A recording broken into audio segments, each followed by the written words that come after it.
कल अरुण गोयल जी ने इस्तीफा दिया है, वह भारत देश के लिए काफी शर्मसार का विषय था। जब अरुण गोयल का कार्यकाल 2027 तक बचता है तो फिर आपने इनको फिर एकाएक इस्तीफा देने के लिए क्या मजबूर कर दिया? तो क्या अपॉइंटमेंट गड़बड़ था या फिर आपने अपने मनमानी तरीके से इनसे काम कराना चाह रहे थे? वो सही आपकी उनके साथ में सेटिंग या ट्यूनिंग नहीं बैठी, या इलेक्टोरल बॉन्ड में वो भी फंसते हुए नजर आ रहे थे, तो वह अपने पद से इस्तीफा देना उचित समझा। Chief election commission shall not be removed, shall not be, it means must, shall not be removed from his office except, उसके ऑफिस से कोई हटा नहीं सकता है, एक्सेप्ट किसमें? देखिए दो चीजें हैं, लाइक देयर द मैनर, यानी कुछ वो गलत काम करता है, तो गलत काम क्या किया उसने, डिस्क्लोज करे भारत सरकार या इलेक्शन कमीशन या प्रेसिडेंट ऑफ इंडिया। सरकार के साथ में उनकी ट्यूनिंग सही सेट नहीं हो रही थी कि ईवीएम में कैसे कम वोट डालो और ज्यादा वोट निकले। देश में आप लोगों को पता है कि इलेक्शन कमीशन ऑफ इंडिया अब लगभग लग रहा है कि जो स्टेचुटरी बॉडीज है, 3 लोगों की बॉडी होनी चाहिए, 3 में से सिर्फ और सिर्फ अब एक इलेक्शन कमीशन ऑफ इंडिया का मेंबर बचा हुआ है। वह भी कब इस्तीफा दे देंगे, शायद बीजेपी को पहले से पता होगा और राष्ट्रपति के पास लेटर भी हो सकता है पहुंच गया होगा। हस्ताक्षर उसमें होने का टाइम बस जो है थोड़ा सा समय लग सकता है। कोई भी इलेक्शन कमीशन ऑफ इंडिया का अपॉइंटमेंट किस आर्टिकल्स में होता है, क्या क्या उसके लिए पेरीमीटर होते हैं, किस जगह से कराया गया, इन सारी चीज़ों पर हम बात करेंगे। पर इसके साथ में यह भी प्रश्न है कि जिस प्रकार से कल अरुण गोयल जी ने इस्तीफा दिया है, वह भारत देश के लिए काफ़ी शर्मसार का विषय था। उन्होंने रात के 10:30 बजे के आसपास, 10 बजे के आसपास इलेक्शन कमीशन के पद से उन्होंने अपना इस्तीफा दे दिया और राष्ट्रपति ने उनके इस्तीफे को स्वीकार कर लिया। प्रश्न यह है कि क्या अभी तुरंत इसी वक्त उन्होंने इस्तीफा दिया होगा? नहीं, जाहिर सी बात है कि यह पहले से किया गया एक प्रोसेस रहा होगा, जिसको कल प्रेसिडेंट ऑफ इंडिया ने उनका इस्तीफा है उसको स्वीकार कर लिया है। पर भारत देश में यह खबर नहीं आई। खबर क्या चलती है इस समय पर कि भारत देश के इलेक्शन के दौरान पर जो करंट में हमारे इलेक्शन कमीशन के ऑफिसर हैं, पूरे भारत देश में घूम घूम करके लोकसभा के चुनाव की तैयारियां कर रहे हैं। खबर यह भी थी कि सारे डीजीपीओं की मीटिंग कर रहे हैं। खबर यह भी थी कि भारत देश में चुनाव होने वाला है, जिसका अगले महीने में हो सकता है कि कंडक्ट पूरा इलेक्शंस का पूरे कितने फेजेस में होगा वह भी हो जाए। खबर यह भी थी कि भारत देश में अब कल से जो खबर है, क्या एक इलेक्शन कमीशन ऑफ इंडिया 1991 के बाद, ध्यान रखना है, नरसिम्हा राव का जो प्रधानमंत्री थे उसके पहले वन सिस्टम होता था, तो क्या एक इलेक्शन कमीशन ऑफ इंडिया का व्यक्ति पूरे भारत देश का चुनाव कराएगा, या सीजीआई चीफ इलेक्शन जो हमारे honourable chief justice of India हैं वो कराएंगे? ये दोनों का हम जवाब देना चाहते हैं। अब सुप्रीम कोर्ट में इनकी नियुक्ति का मामला यह चल रहा है। इन्होंने 2023 में पंजाब काडर के आईएएस थे, इन्होंने 2024 में बीआरएस दिया गया। ध्यान रखना है कि किसी भी इलेक्शन कमीशन की अपॉइंटमेंट को लेकर के आर्टिकल 324 में काफ़ी विस्तार से बात की गई है। इसमें इनका 6 ईयर्स का कार्यकाल होगा और इसके साथ में इनकी जो एज लिमिट है वो नॉर्मल एज लिमिट से काफ़ी ज़्यादा है। अब यह सवाल उठता है कि जितने लोगों का अपॉइंटमेंट करना था उनमें क्या क्या क्राइटेरिया है, क्या क्या लोगों का नाम रखा गया, किस प्रकार से नाम बाईपास रूट से आए थे, इन सारी चीज़ों पर हम बात करना चाहते हैं आपसे। अब सुप्रीम कोर्ट में जब इनके अपॉइंटमेंट का मामला गया, तो अपॉइंटमेंट का मामला गया क्यों? पहला तो ये प्रश्न है क्यों? क्योंकि इलेक्शन कमीशन ऑफ इंडिया के इनके पहले वाले जो व्यक्ति थे उनको एकाएक हटाया गया, रातों रात हटाया जाता है। 15 मई से लेकर के 18 नवंबर के बीच में इलेक्शन कमीशन ऑफ इंडिया की बॉडीज में इसी तरह से चलता रहता है। सुप्रीम कोर्ट ने इनसे पहला प्रश्न पूछा कि आप मुझे ये बताइए कि बिजली की करंट की गति से इस अरुण गोयल का अपॉइंटमेंट कैसे कर लिया गया? पॉइंट नंबर 1, बिजली की गति का मतलब रातों रात अपॉइंटमेंट, रातों रात बीआरएस दिलाया जाता है। आपका रातों रात बीआरएस दिलाया जाए और उसके बाद रातों रात ही आपका इसके रातों रात ही आपको अगले दिन चुनाव इलेक्शन कमीशन का अधिकारी भी बना दिया जाए। तीसरा उन्होंने बोला कि इस क्राइटेरिया में लगभग 40 लोगों का उस पैनल में नाम था जो इलेक्शन कमीशन ऑफ इंडिया की मेंबर्स बनने के दौर पर थे। तो आपने उन 4 लोगों को ही क्यों लिया? यानी 4 लोगों का नाम भेजा गया था। 4 लोग वो कौन से थे, उनकी क्या क्राइटेरियाज थी? तो ये इसका उनके पास कोई जवाब नहीं था। Question number 2। क्वेश्चन नंबर 3, इसके साथ में वो 4 लोगों का अपॉइंटमेंट जिन लेटर में जो भेजा गया, इन 4 में से कोई भी टेंटेटिव्स में एक व्यक्ति इलेक्शन कमीशन ऑफ इंडिया का व्यक्ति बन सकता है। तो इन्होंने क्या किया कि ये सीधा का सीधा जो हमारा लॉ मिनिस्टर होते हैं, लॉ मिनिस्टर ने सीधा पीएम के पास भेजा। ध्यान रखना, मंत्रिमंडल में इसमें डिबेट होनी चाहिए, ध्यान रखने की बात है। और भारत देश में इस समय पर करंट में लगभग 49 से 50 मिनिस्ट्री है, उसमें इसका डिबेट प्रॉपर होना चाहिए, बिकॉज दिस इज ये बहुत बड़ी बॉडी है, स्टेचुरीज बॉडी है। भारत देश में इसका पूरा का पूरा बहुत बड़े लेवल पर पावर है। तो इसको ना डिबेट किया गया, सीधा प्रधानमंत्री ऑफिस पर पहुंचता है और उसमें प्रेसिडेंट जी साइन करके इनको इलेक्शन कमीशन का मेंबर बना देती है। पॉइंट नंबर 4, इनका कार्यकाल 2024 में 2025 की फरवरी में ये chief election commission of India बनने की दौड़ पर थे। 2027 तक इनका कार्यकाल है। तो फिर इनको क्यों हटाया गया? क्या 6 साल का जो कार्यकाल इलेक्शन कमीशन ऑफ इंडिया के लिए बनाया गया है वह नहीं पूरा होना चाहिए? Point number 6, election commission of India ने यह भी नहीं दिखाने की कोशिश की कि उन किन किन कारणों से इन्होंने अपने पद से इस्तीफा दे दिया है। तो सुप्रीम कोर्ट ने यह भी बोला कि जिन व्यक्तियों को आपने, इन 4 लोगों को आपने अपने इनके जो नॉमिनेशन के लिए भेजा था उनके पैरामीटर्स क्या थे, और जिन 40 लोगों में से 36 लोगों को आपने रिजेक्ट किया है उनको निकालने के लिए भी पैरामीटर आप बताइए क्या है। पॉइंट नंबर 7, इसके साथ में जो अटॉर्नी जनरल ऑफ इंडिया थे उस समय पर जो प्रेजेंट हुए, उनका जो आर्गूमेंट है वो आर्गूमेंट बिल्कुल ही मिसलेनियस था।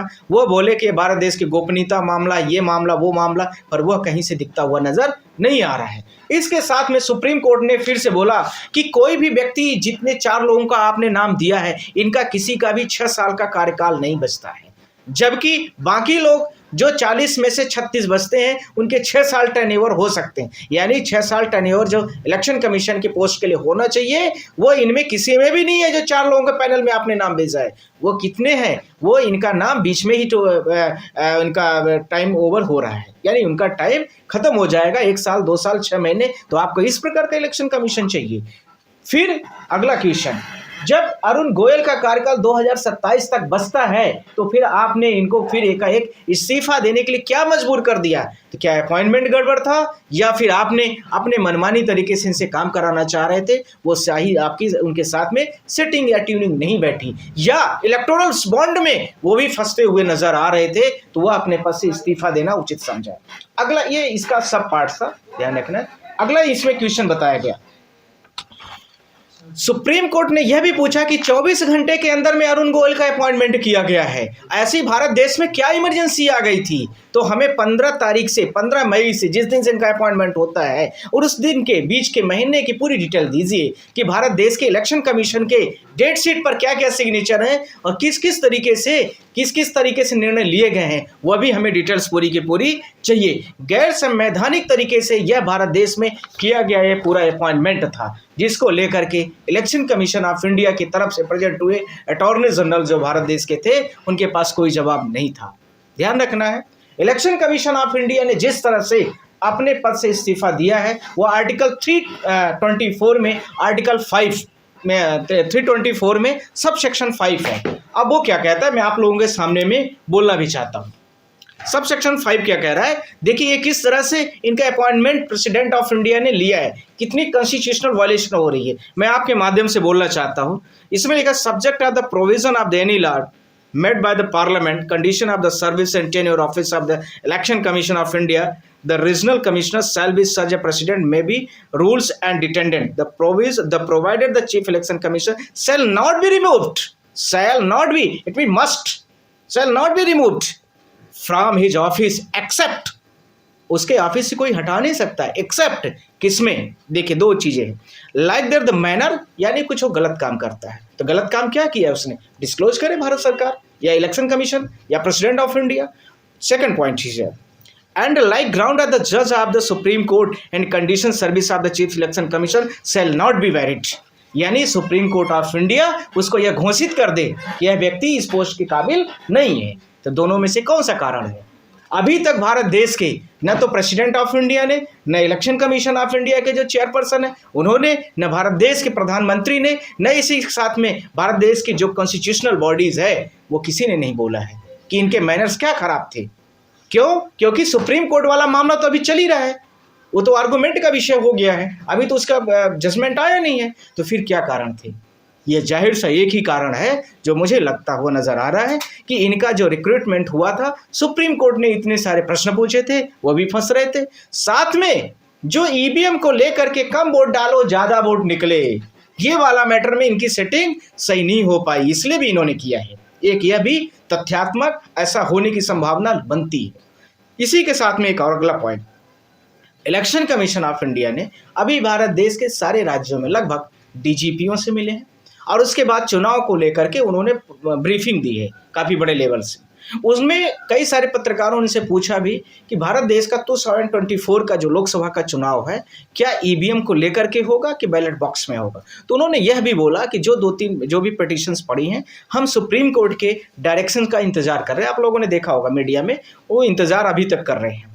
मुझे यह नहीं समझ में आता है कि क्या इनके यह कारण वैलिड हैं। जब आप अगले महीने 15 दिन 10 दिन के बीच में कभी भी आचार संहिता लग सकती है, आप चुनाव के दिन आ गए हैं, पूरी आपने भारत देश की तैयारियां कर दी है, इतना आपने भारत देश का पैसा इन्वेस्ट कराया है। इसके पहले एक बॉडी पहले भी नहीं थी, यानी 3 लोगों की बॉडी होती है, 2 बॉडी नहीं है, 1 बॉडी सिर्फ बच रही है। तो क्या भारत देश में अब करंट में एक ही इलेक्शन कमीशन अधिकारी क्या भारत देश के चुनाव कंडक्ट कराएगा लोकसभा का? नहीं, ऐसा नहीं होगा।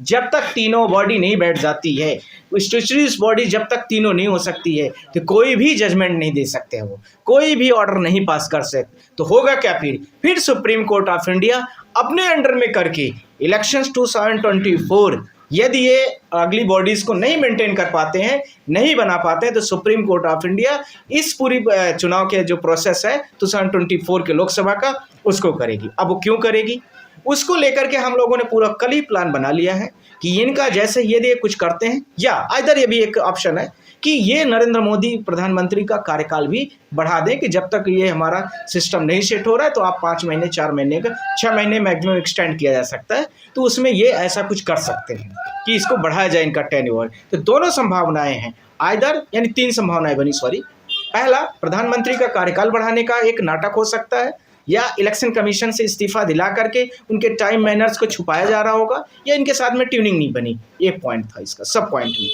दूसरा कारण, यदि ये नहीं होता है तो सुप्रीम कोर्ट ऑफ इंडिया, हम लोग जैसे जो भारत देश के वकील हैं, आप जैसे जो पत्रकार हैं, सब लोग रिक्वेस्ट करेंगे कि सुप्रीम कोर्ट ऑफ इंडिया अपनी मॉनिटरिंग में चुनाव कराएं। ठीक, पॉइंट नंबर ये सेकंड ऑप्शन है। थर्ड ऑप्शन है भारत सरकार जो 2 लोग नहीं हैं वो कौन से डमी कैंडिडेटों को फिर से ढूंढेगी। आइदर डमी कैंडिडेट का मतलब इस चीज को ध्यान रखना, जो उनकी बातों को माने, प्रश्न चिन्ह को न रख गए, वो कौन से लोगों को ढूंढ रही है या कब वो बॉडी को पूरा करेगी। आइदर डमी का ध्यान रखना है, ये ध्यान रखना जो उनकी बातों को माने, फॉलोवर्स हो उनके, उनसे प्रश्न न करे। वो भारत देश की जनता जो ईवीएम को लेकर के वोट मांगना चाहती है, ईवीएम को लेकर के डिनाई करना चाहती है, उसको न माने। सिर्फ और सिर्फ क्या, भारत देश की जनता जो बैलेट में आना चाहती है उस बात को वे खंडन करें कि हमें बैलेट में नहीं ले आना है। ऐसे कैंडिडेट भी ये शायद ढूंढ रहे होंगे, इस चीज़ को ध्यान रखने की जरूरत है। मैंने इस पॉइंट में आपको फिर से ब्रीफ कर रहा हूँ, ईवीएम की मशीन को लेकर के भारत देश की जनता जो डिनाई कर रही है, उसको लेकर के ये क्या कहना चाहते हैं, क्या करना चाहते हैं। क्या ईवीएम की मशीन को जो बैन करने वाला व्यक्ति थोड़ा भी प्रश्न करता है तो क्या ऐसे उनको चाहिए, या फिर बैलेट बॉक्स में जो हम लोग चुनाव को लेकर के सुप्रीम कोर्ट में आए हैं उनको ऐसा इलेक्शन कमीशन अधिकारी चाहिए जो बैलेट बॉक्स में चुनाव कराए। ये सारे प्रश्न होंगे। पर यह ध्यान रखना है कि मैंने एक शब्द को बोल दिया है, उसको आप लोग थोड़ा करेक्ट कर लेना, क्योंकि मैं आपके माध्यम से बोल भी देता हूँ। ईवीएम जो बैन करे ऐसा अधिकारी चाहिए इनको, कि ईवीएम को चालू करे वो वाला अधिकारी चाहिए। जो अभी रिटायर, जो जिन्होंने अभी इस्तीफा दिया है, ये ईवीएम को बैन करने वाले व्यक्तियों में से नहीं थे, ये ध्यान रखना। पर भारत देश की जनता उनके ऊपर इतना प्रश्न पूछ रही थी कि वो मजबूर और दबाव में थे। दूसरा, उनका अपॉइंटमेंट इतना खराब था कि सुप्रीम कोर्ट के प्रश्नों का जवाब नहीं था। तीसरा यह था कि सरकार के साथ में उनकी ट्यूनिंग सही सेट नहीं हो रही थी कि ईवीएम में कैसे कम वोट डालो और ज़्यादा वोट निकले। यह वाली ट्यूनिंग मेरे हिसाब से नहीं समझ में आई, इसीलिए उनको और कोई कारण मेरे सामने नज़र में नहीं आ रहे, क्योंकि आर्टिकल 324 5 सब सेक्शंस में सिर्फ 2 ही चीज़ें हैं। आइदर सुप्रीम कोर्ट डिफाइन करेगी, आइदर सिर्फ और सिर्फ इलेक्शन कमीशन का जो मैनर होगा उसके आधार पर होगा। तो मैनर में यही सारी चीज़ें आती हैं। चलिए ठीक है। आजकल नया प्रचलन हो गया, आप लोग अच्छा प्रश्न उठाए वही मतलब कि भारत देश का कोई जस्टिस भी होता है, वो भी अपने पद से इस्तीफा देता है 2-4 दिन के पद में रहते हुए, बचे हुए से अपने ऑफिस से। और जैसे आप लोगों ने देखा होगा कलकत्ता में अभी हुआ है, गांगुली जी ने किया ऐसा। दूसरा, इसी तरह से इलेक्शन कमीशन ऑफ इंडिया भी कर सकती है। इसी प्रकार से बहुत सारे लोग ऐसा करते हुए नजर आ रहे हैं। तो इसमें भी सुप्रीम कोर्ट ऑफ इंडिया ने, मैं आप लोगों को बोला नहीं, इस चीज़ को बोल देता हूँ, सुप्रीम कोर्ट ऑफ इंडिया ने अभी बोला है कि दल बदल कानून पर हम कुछ नई गाइडलाइन विचार कर रहे हैं। नई गाइडलाइन बहुत जल्दी ही जारी करेंगे। जो लोग यहाँ आते हैं और वहाँ आया राम गया राम की जो कहानी चल रही है 1960 से, अभी आप देखिए, अभी इस पार्टी में आप हैं, आप हिमाचल में देखिए सरकारें गिर रही बच रही हैं, किस तरह से लोग कर रहे हैं सफ़र। अब यह विश्वसनीयता जनता के वोटिंग राइट्स का आर्टिकल 19(1)(a) का कंप्लीट वायलेशन फिर हो रहा है। कम से कम 5 ईयर्स टेन्योर पूरा होना चाहिए, उसके बाद उस व्यक्ति को जिस पार्टी में जाना है, जहां जाना है वो जाए। ये मैं आपके माध्यम से पूरे देश की जनता से बोलना चाहता हूं कि आप सारे लोग सेलेक्टिव लोगों को, जो जेन्युइन व्यक्ति हो उसको वोट दें, चाहे वो किसी भी पार्टी का हो। मैं ये नहीं कह रहा हूँ किसी पार्टी स्पेशल से ही बात है, पर यह सिद्धांतता ये स्पष्ट होना चाहिए कि वह व्यक्ति रिलाय करेगा, जिस व्यक्ति जहाँ पर खड़ा है वह वहाँ पर सिद्धांतता रहेगा। ऐसा नहीं है कि वो छोटा मतदाता, छोटा कैंडिडेट है तो छोटा वोट उसके पास जा रहा है या उसको कम वोट मिलते हैं, तो यह भी इसका एक बड़ा पैरामीटर नहीं होना चाहिए। हमारे लिए विश्वसनीयता और गोपनीयता दोनों बनी रहना, कॉन्फिडेंस बने रहना प्रत्येक नागरिक का, यह वोटिंग का राइट्स का अधिकार है, सेफ और सिक्योर होना चाहिए, जिससे हम किसी व्यक्ति को वोट दें तो वह व्यक्ति वहाँ पर रहे। अगर गोयल साहब चुनाव लड़ते हैं, सांसद मान लीजिए बन भी जाते हैं, तो बड़ा पद कौन सा है? चुनाव आयोग का पद है, चुनाव आयोग का पद है, या फिर सांसद का पद है? प्रमोशन और डिमोशन? आपने प्रश्न बहुत अच्छे हैं। आप देखिए कि भारत देश के सीजीआई जब राज्यसभा चले जाते हैं तो अब सीजीआई से अच्छी पोस्ट क्या हो सकती है? तो ये तो आदमी की पेरीमीटर पर डिपेंड करने वाला एक शब्द है। वो तो रिटायर होने के बाद है ना? करेक्ट, रिटायर होने के बाद गए हैं। आप ये भी देखिए कि ये जो अरुण गोयल जी थे, ये सेक्रेटरी थे। सेक्रेटरी से सुप्रीम कोर्ट का जो प्रश्न था उसमें यह भी था कि यह सेक्रेटरी के पद से सीधा का सीधा आप इनको इलेक्शन कमीशन ऑफ इंडिया के टॉप पोस्ट पर ला रहे हैं। आप क्या इनके पैरामीटर्स हैं? सेक्रेटरी से इनको BRS दिलाया गया था, पंजाब कैडर के IAS हैं ये। तो यह भी ध्यान रखने की ज़रूरत है कि इनको यह लग रहा होगा कि इलेक्शन कमीशन ऑफ इंडिया के हम पद में रह लिए। हो सकता है कि इलेक्टोरल बॉन्ड में, या हो सकता है कि EVM की सेटिंग वाला जो मामला इनको करना था वो कर दिया हो बहुत जगहों पर। हो सकता है कि कुछ और का हो सकता है, सवाल है, ध्यान रखना। May be possibility for everything से, this are types of the measuring. तो ये सारी चीज़ें होने की संभावना है। तो उनको कुछ इनाम की राशि में, जैसे वहाँ पर आपने देखा है कलकत्ता हाई कोर्ट के जस्टिस ने रहते हुए कई 7 या 8 CBI की जांचेस अगेंस्ट गवर्नमेंट के लिए उन्होंने अपॉइंट किया था। उसका बेनिफिट उनको यह मिला कि वो उनको बीजेपी ने ज्वाइन करा है। अब मुझे लगता है कि MP भी बनाएगी, MP का टिकट भी इस्तीफा दिया नहीं, दिलाया गया। दोनों कारण हो सकते हैं, दिलाया भी जा सकता है, दिया भी गया होगा, दोनों चीज़ें हो सकती हैं, पर अपने फ्यूचर को लेकर के हो सकता है। दूसरा ये हो सकता है कि लीगल तरीके से कुछ काम किया होगा उन्होंने। तीसरा हो सकता है कि इनकी ट्यूनिंग आपस में नहीं सेट हुई है, और तो कोई कारण है नहीं। अगर ट्यूनिंग नहीं सेट होती, मान मनोवर किया जाता, बातचीत की जाती, सीधा खबर आई नहीं, ट्यूनिंग सेट होने का मतलब वो मान मनोवर तो उससे होता है जिनसे वो रिलेशन आगे चलाना है। इनसे मान मनोवर क्यों रखी जाएगी? इनका तो चुनाव के बाद वैसे भी मामला खत्म था। तो ये तो कौन सा, आप तो 2024 का इलेक्शन हो गया, उसके बाद आपका क्या काम है बताइए? लोकसभा के बाद तो 5 साल में बाद 29 आएगा। दिल्ली में चुनाव, बिहार में चुनाव है, 25 में बन जाते हैं। तो स्टेट बॉडी काम करती है ना, स्टेट बॉडीज जो होती है, स्टेट में भी तो इलेक्शन कमीशन ऑफिसर होता है, वो काम कर लेगा। ये सेंट्रल वाला मेन काम हो सकता है उन्होंने कर दिया हो सकता है कि इनकी ट्यूनिंग सेट ना हुई हो, पर ज़्यादातर सबसे मजबूत कारण जो लग रहे हैं मेरे नज़र में, इनका अपॉइंटमेंट इलीगल था। इनके सारे चुनाव जितने इनके अपॉइंटमेंट को लेके क्वेश्चन रेज किए गए वो सेट नहीं हुए। और EVM को लेकर के जो भारत देश में जनता में हाहाकार है, जिसमें हमने भी विभिन्न राज्यों को चुनावी डिटेल्स दिए थे, इसी के साथ में लोकसभा में भी जो पुरानी 2019 की हम लोगों की पिटीशन चल रही है, ADR की भी चल रही है, जिसमें कई सारे राज्यों के चुनाव में आप लोगों ने बोला था, आप लोगों को पता ही है कि उनमें ये जितनी वोट डाली गई लोकसभा में, खासकर तमिलनाडु, बिहार, अरुणाचल प्रदेश, इसी के साथ में यहाँ मथुरा में जो हेमा मालिनी जी की सीट है, बनारस की सीट है, इसी प्रकार से नॉर्थ ईस्ट की कई राज्यों में ऐसा हुआ था। इस प्रकार से भारत देश के कई राज्यों में कम वोट डालो ज़्यादा वोट मिले, यह वाला जो केस है वो इसी महीने में लग गया है, तो इसलिए भी एक कारण होगा। सर क्या लगता है, आप सुप्रीम कोर्ट के वकील हैं, उन्होंने इस्तीफा दे दिया है, तो क्या लोकसभा चुनाव पर रोक लगेगी? हाँ, यही मैं आपसे बोलना चाहता था कि ये जो है तो प्रधानमंत्री का टाइम, इसीलिए तो मैंने आप सबसे बोल दिया है कि प्रधानमंत्री का कार्यकाल हो सकता है कि बढ़ा दिया जाए, इसके लिए भी एक करने वाला एक तरीका हो सकता और है। खबर ये भी आ रही है कि 2-4 दिन में दोनों पद भर दिए जाएंगे। देखिए, हाँ, तो भर दिए जाएंगे तो फिर चुनाव होगा, चुनाव का जो प्रोसेस, पर सवाल ये नहीं पूरी तैयारी है, देखिए सरकार की पूरी तैयारी है सर, नाम तय कर लिया गया है, हाँ। सिर्फ आना बाकी है। ये नाम तो पहले से ही डिसाइड है, तभी तो उनसे इस्तीफा लिया गया है। इस्तीफा एक सेकंड में थोड़ी हो गया होगा, मैंने आपसे बोला तो कि हफ्ते भरे चला हुआ प्रोसेस होगा, महीने से चल रहा होगा, ऐसा नहीं है कि एक ही दिन में ले लिया जा सकता है। चलिए ठीक है, राष्ट्रपति। धन्यवाद।